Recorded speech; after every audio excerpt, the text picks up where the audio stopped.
Something has changed on the sensors. At SHAPE, Supreme Headquarters Allied Powers Europe, in Mons, Belgium, the duty watch has been elevated to a higher alert tier. The satellite pass that crossed the Kaliningrad Oblast 2 hours ago showed vehicle movements that don't match any scheduled exercise. Simultaneously, signals intelligence from Lithuania's northern border with Belarus is showing elevated military radio traffic, the kind of pattern that precedes a formation move, not a routine patrol. Between the Kaliningrad Oblast to the northwest and the Belarusian border to the southeast, a corridor of land approximately 65 kilometers wide connects Poland to Lithuania. Its name is the Suwalki Gap. In every major NATO war game and strategic analysis of the last decade, it is the place where the next major European crisis is most likely to begin or end. This is not a prediction. It is a scenario analysis, an examination of the military geography, the force structures, and the escalation logic that makes the Suwalki Gap the most consequential piece of land in modern European security. This is the command structure. Let's break it down. The Suwalki Gap runs roughly northeast from the Polish city of Suwalki through the Augusto forest region to the Lithuanian border, covering approximately 65 to 100 kilometers. To the northwest, the Kaliningrad Oblast, a Russian exclave home to the Baltic fleet, ground and air forces, and a suite of ballistic and cruise missile systems. To the southeast, Belarus, whose territory has been increasingly available to Russian military forces for basing, staging, and operations since 2020. If Russian and Belarusian forces were to control the Suwalki Gap, to close the corridor between Poland and Lithuania, the three Baltic states would be physically cut off from the rest of NATO by land. The credibility of NATO's collective defense commitment, Article 5, rests substantially on the alliance's ability to reinforce its members under threat. If reinforcement is physically impossible because the land corridor has been closed, the guarantee's operational meaning changes fundamentally. The Kaliningrad Oblast houses the headquarters of the Russian Baltic Fleet, the 11th Army Corps, Su-27 and Su-30 fighters, the S-400 Triumph long-range air defense system, the Iskander-M ballistic missile system, and, according to Western intelligence assessments, nuclear-capable delivery systems. The Iskander-M's range of approximately 500 kilometers covers Warsaw, Berlin, and significant portions of the Baltic coastline. The suppression of Kaliningrad's military systems is itself a deeply escalatory act. It involves striking Russian sovereign territory. Any scenario in which NATO forces attack Kaliningrad, even to clear an access corridor, has direct implications for Russia's nuclear posture. This is the operational trap that Kaliningrad represents. Its military systems shape the battle space in ways that complicate NATO's options, and suppressing those systems may be more escalatory than accepting the constraint they impose. The 2022 Russian invasion of Ukraine demonstrated the operational relevance of Belarusian territory. Russian forces used Belarus as a staging area for the initial assault on Kyiv. For the Suwalki Gap, Belarus represents the southern jaw of a potential pincer. Forces operating from the Rodna region are within short striking distance of the corridor's southeastern terminus. Wargaming exercises concluded that Russian forces could reach the outskirts of the Baltic state capitals within 60 hours of a conventional attack beginning. The Suwalki Gap timeline is potentially even shorter. This timeline compression, the possibility of a fait accompli before NATO can activate its response mechanisms, is the specific vulnerability the gap represents. The Baltic states joined NATO in 2004. The 2014 annexation of Crimea marked the point at which NATO's collective assessment shifted from treating Russia as a strategic partner to treating it as a strategic challenge requiring deterrence. The Russian invasion of Ukraine in February 2022 accelerated and deepened this process. Sweden and Finland applied for and received NATO membership. Enhanced forward presence battalions were reinforced toward brigade size. New regional defense plans for the eastern flank were developed and approved. The Suwalki Gap is the physical expression of the tension between NATO's eastern flank commitment and the military geography that Russia and Belarus occupy. The corridor is where the commitment meets the geography. Saussure commands Allied command operations from SHAPE in Mons, Belgium. The operational chain runs through Joint Force Command Brunsum in the Netherlands, responsible for the Northern European theater, and through Multinational Corps Northeast in Szczecin, Poland. The political decision architecture matters enormously in a crisis. Article 5 requires a determination that an armed attack has occurred, followed by political consensus among all member states on the appropriate response. This process has no automatic trigger. Every member state has a voice. The speed mismatch between the political process and the military timeline is itself a strategic vulnerability that any adversary contemplating action in the gap would factor into its calculations. Poland's defense budget has reached and in some projections exceeded 4% of GDP, the highest in the alliance. Poland hosts the U.S. Army's 5th Corps Forward Headquarters, relocated to Poznan in 2022. Fort Orzys hosts U.S. armored forces on a rotational basis. The Powidz logistics base pre-positions equipment for rapid reinforcement. Poland is the state from whose territory any reinforcement of the Baltic states by land must transit. Any operation to close the corridor is, by definition, an operation against Polish or Lithuanian territory, which crosses Article 5 thresholds. Lithuania hosts the NATO Enhanced Forward Presence Battle Group, since 2022 expanding toward brigade size. Germany has committed to permanently stationing a brigade, approximately 4,800 soldiers, in Lithuania, marking the first permanent basing of German forces abroad since the Cold War. The 3 Baltic states have each developed their defense architectures around the concept of total defense, military forces, reserve mobilization, infrastructure hardening, and civil preparedness, designed to raise the cost of occupation to a level that makes rapid conquest strategically unprofitable. In Kaliningrad, the 11th Army Corps controls ground forces, including motorized rifle brigades and the 152nd Guards Missile Brigade, associated with the Iskander-M ballistic missile system. Russian forces have been significantly degraded by the losses of the Ukraine war. However, the forces relevant to a Kaliningrad operation are largely distinct from those committed to Ukraine, and the Kaliningrad garrison has not been substantially drawn down. Belarus's military is not a peer of NATO's eastern flank forces in capability terms, but it does not need to be for its strategic role. Its function is to hold the southeastern jaw of the corridor and to complicate NATO's operational geometry. The political and legal status of Belarusian military action complicates NATO's response. Is an action by Belarusian forces an action by a formal NATO adversary? Does it trigger Article 5? This ambiguity is itself a strategic instrument. The S-400 Triumph, based in Kaliningrad, has a claimed range of up to 400 kilometers, covering virtually all of Poland, Lithuania, Latvia, and southern Finland.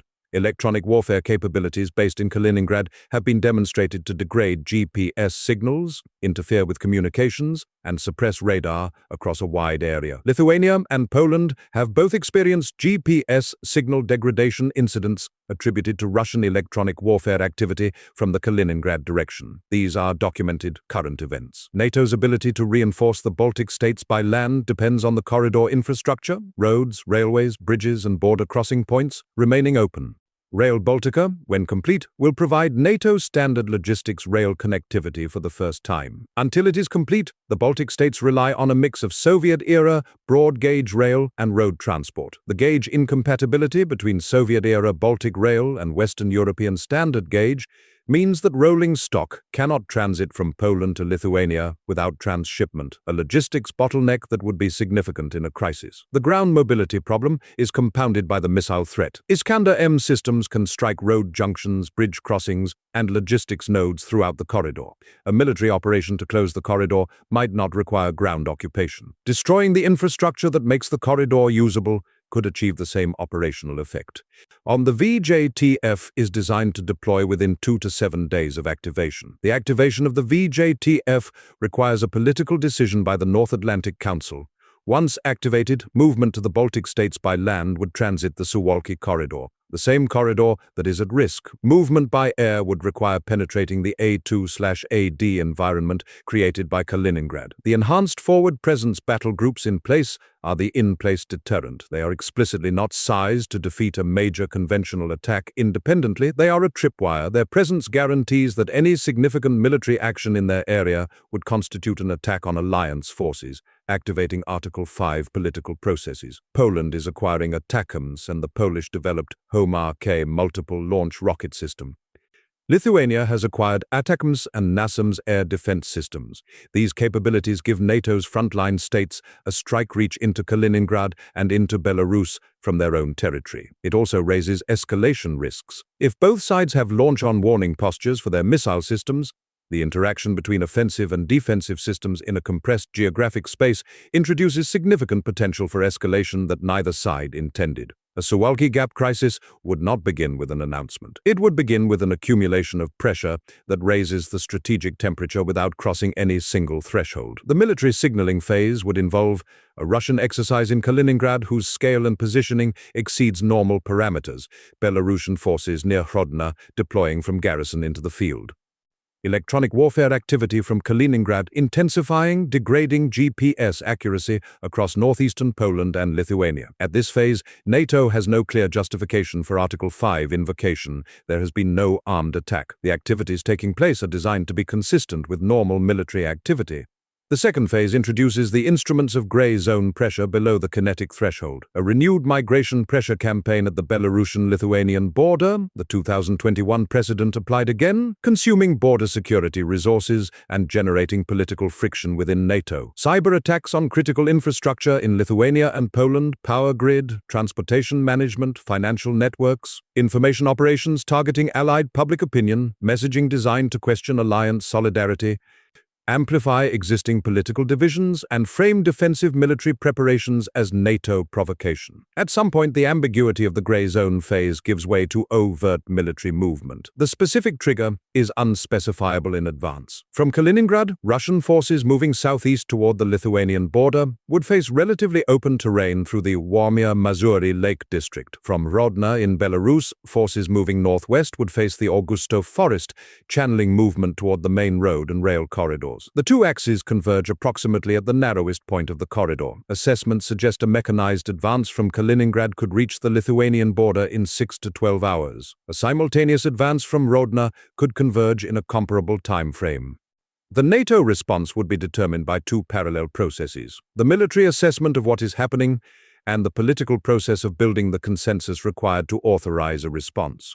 The consultation process would focus on several key questions. Has an armed attack occurred triggering Article 5? If so, what response is proportionate and authorized? Which members are willing to commit forces to an active defense? If the alliance can reach consensus within 12 to 24 hours, the forces in place and those rapidly flown in would significantly complicate the closure attempt. If the process takes 48 to 72 hours, not an unrealistic estimate for a full 32-member consultation, the military situation on the ground may have been largely determined before the political process produces an authorized response.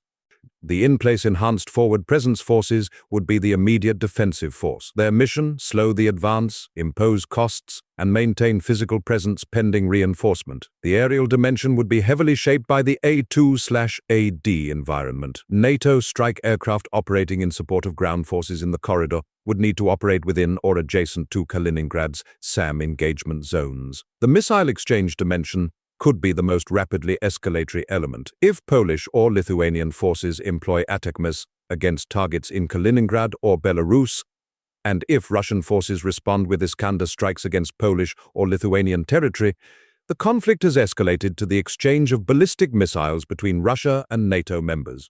This is the fundamental strategic dilemma of the Suwalki Gap scenario. It is a place where conventional military conflict between NATO and Russia could occur in a geographic context so compressed, so covered by missile systems on both sides, that the escalation ladder from local conventional clash to the nuclear threshold is shorter than in almost any other conceivable conflict geometry. The reinforcement pathway requires the political process to function at the speed the military situation demands, the reinforcement logistics to work against A2/AD timeline pressures, and the in-place forces to hold long enough for reinforcement to arrive. The escalation pathway is the scenario in which local clashes involving alliance forces produce casualties at a scale and pace that political leaders cannot manage through deliberate consultation. Yet the nuclear shadow is present throughout this scenario. Russia's nuclear doctrine includes provisions for the use of nuclear weapons in response to conventional attacks that threaten the Russian state's existence.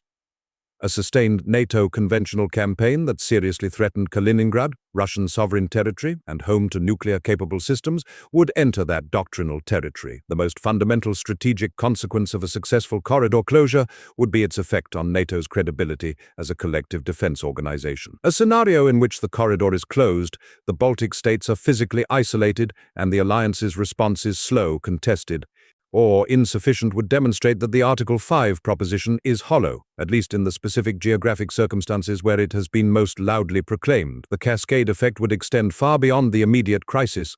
Every state on the alliance's periphery would be reassessing the value of its relationship with NATO.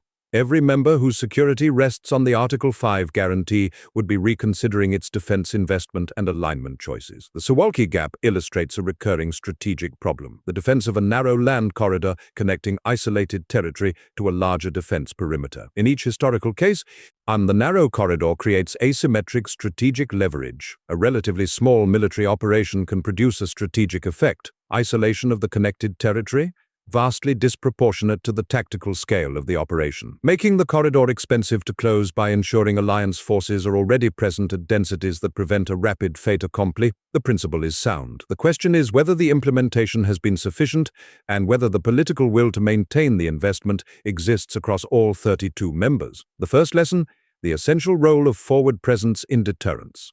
The investment required to make the deterrent credible, maintaining brigade-size forces in Lithuania, completing Rail Baltica, pre-positioning heavy equipment, requires sustained political commitment across multiple electoral cycles. The second, the compression of decision timelines. The political investment in streamlined consultation procedures, pre-delegated authorities, and reliable intelligence sharing is as important to credible deterrence as the military investment in hardware. The third, the management of escalation in a missile-saturated environment. The development of crisis communication mechanisms and de-escalation protocols that can function under the political stress of an active crisis is a specific capability requirement that has not received sufficient attention. The fourth, deterrence is not a point-in-time investment. It is a continuous demonstration of commitment.